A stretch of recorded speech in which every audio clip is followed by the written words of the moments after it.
Welcome back to Cycle Wisdom, where we empower women to restore natural cycles, to improve health, and promote fertility. I'm your host, Dr. Monica Minger, and I am so glad you're listening today. On today's episode, we'll be talking about PMS, or perimenstrual syndrome, as well as a more severe version of PMS called PMDD, or perimenstrual dysphoric disorder. We're going to review some myths about PMS, as well as discuss diagnostic evaluation and different treatment options that work in concert with your body. Ultimately, the goal here is to help get you back onto living life without letting your PMS symptoms ruin your day. So, as always, let's start off with a patient story about a past client of mine. Her name is Susan. Of course, her name has been changed, but her story is real. Susan dealt with debilitating PMS symptoms that began approximately 8 to 10 days prior to her menstrual cycle starting. She would experience extreme mood swings, sleeplessness, increased appetite, and sugar cravings that dictated how she felt and what she ate. She came to me worried that she may lose her job, as she was often missing days of work and not able to pay attention on days that her symptoms were more severe. Her marriage was suffering, and even her children knew that there were certain days they just needed to give her some space. Susan was devastated by the fact that the people she loved the most were being pushed away by her cyclical symptoms. She had tried birth control pills and antidepressant medications, neither of which really fixed her underlying issues, and she was hoping to manage things in a more natural way. We started off with having Susan chart her cycles with a fertility awareness method so that she would have a better understanding of how her symptoms were related to where she was at in her cycle. We then ordered a targeted diagnostic lab evaluation to get a better understanding of where she was having troubles and what may have been the cause. There are many different causes of PMS, but in her case, we uncovered a progesterone deficiency in the later half of her cycle. By understanding when her symptoms were out of range, we were able to treat her with bioidentical progesterone during the time of her cycle that she needed it. In this way, it did not act as hormonal birth control, and it gave her luteal phase progesterone support that her body needed. Within a couple of months, Susan reported feeling about 90% improvement on her symptoms.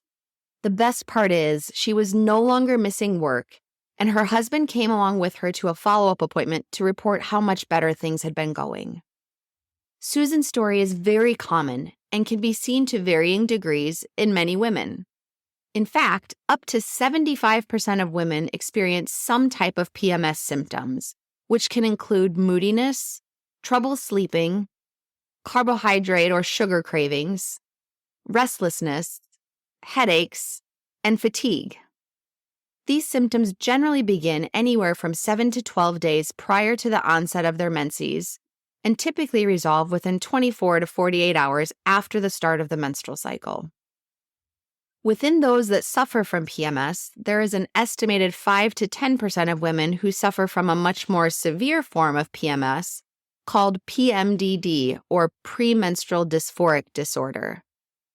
Symptoms of PMDD can include severe depressive episodes, suicidal thoughts, panic attacks, and the inability to overall function well during the days leading up to the menstrual cycle.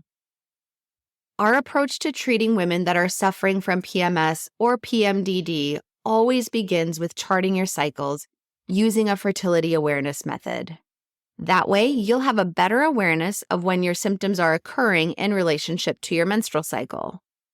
This helps us to better determine if your symptoms are truly PMS or if there may be other underlying emotional or physical health conditions playing a role in your symptoms. If we determine that PMS is the more likely diagnosis, we order a targeted lab evaluation during your luteal phase, after ovulation has occurred, to further evaluate your hormone levels.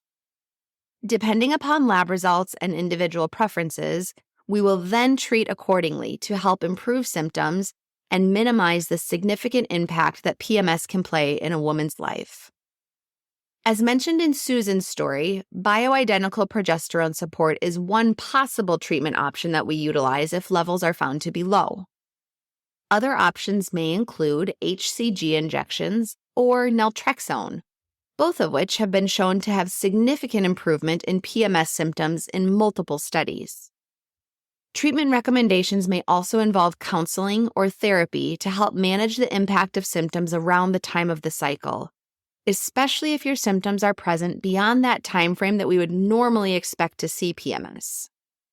Ultimately, we want to get you back to your normal routine without feeling as though your hormone symptoms are ruining your life. Although PMS is common, it does not need to be your normal experience every cycle. Don't settle for healthcare providers just putting you on hormonal birth control in order to try and fix the underlying problem of PMS. This can actually sometimes make things worse and is obviously not an appropriate treatment course for those women who are wanting to get pregnant or manage things in a more natural way. PMS is often something that is joked about in our society or used as an excuse for a woman not performing her best every day. In reality, PMS is a serious health condition that can be managed with an appropriate evaluation and treatment process. For those of you living with somebody who struggles with PMS or PMDD, I would encourage you to be supportive of what they are experiencing.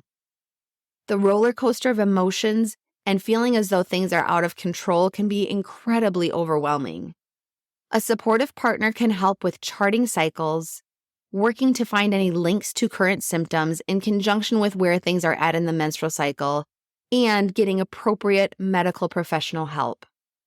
This can help everyone to be on the same page for monitoring responses to appropriate treatment and ultimately finding solutions.